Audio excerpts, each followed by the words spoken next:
There's a saying that music is the international language of the world.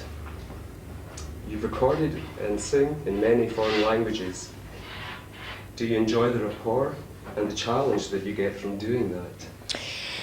Yes, because to me everything is an exchangement of culture. And I do believe in that.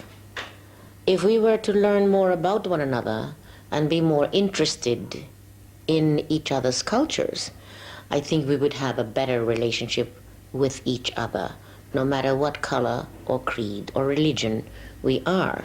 Therefore, in the beginning of me becoming Eartha Kitt, everywhere I went, as far as being in a foreign country, being in a different neighborhood, there was something that I was always like a sponge bringing into myself.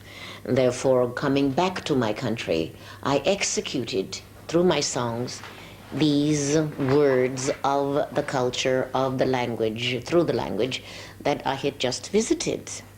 Sometimes it was accepted extremely well, particularly now. But in the beginning, in my own country, it was not accepted too well. And maybe because I was also not only singing in German, but I was also speaking German.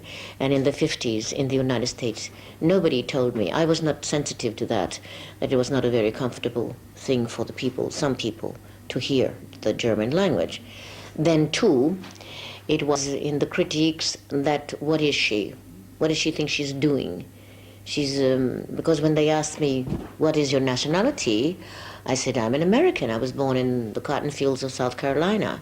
And because they thought, the agents particularly says, she's such a beautiful creature, they wanted me to belong to an island, which would be more easily acceptable.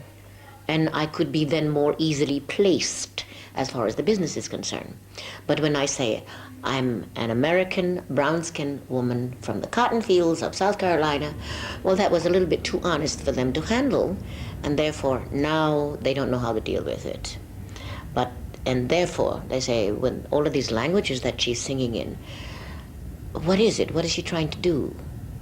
Now, after I made the stamp on singing in foreign languages as a brown-skinned American woman, it is now very accepted. And very many people, black, white, pink, and green, were then trying to sing in as many languages as I sang in, which happened to be like 13 or 16 different languages, including Tagalog.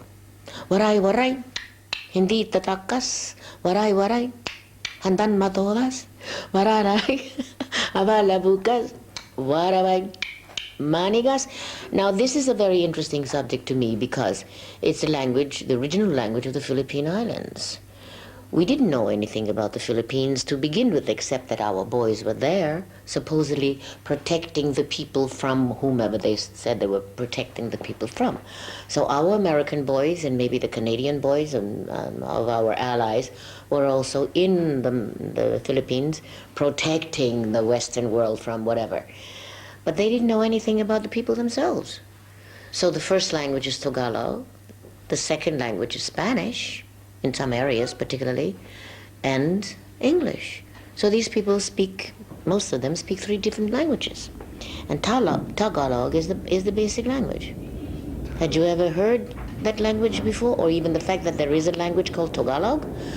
Well, through the singing of these songs, we become aware of that. And this is what I mean by exchangement of cultures. Which is why music is the language of the world. And it's the communicating line. The artists and the sports worlds, particularly, are the ones who go from one end of the world to the other, and we open the gates and we open the doors to other worlds, to other cultures. It's the politicians that closes them.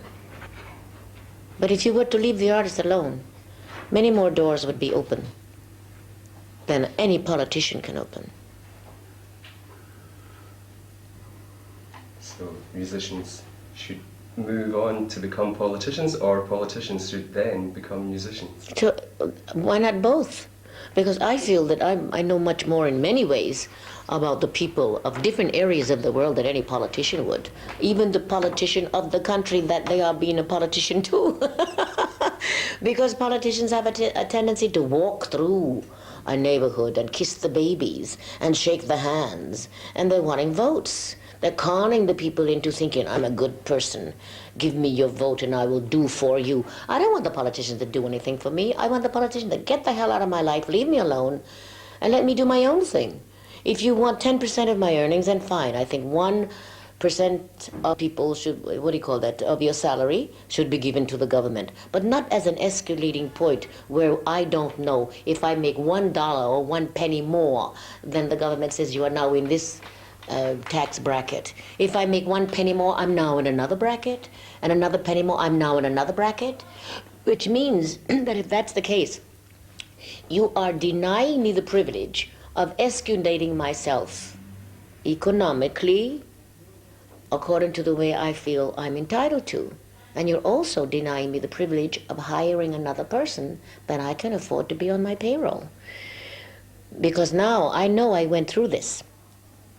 When I had 5 or 6 or 10 people working around my gardens and in my house, I came to the conclusion one year that the more people I had working for me, I had to pay workmen's compensation, I had to pay insurance, I had to pay their taxes, I had to pay their this and their that, and then by the time I got through, I was working for my help rather than my help working for me.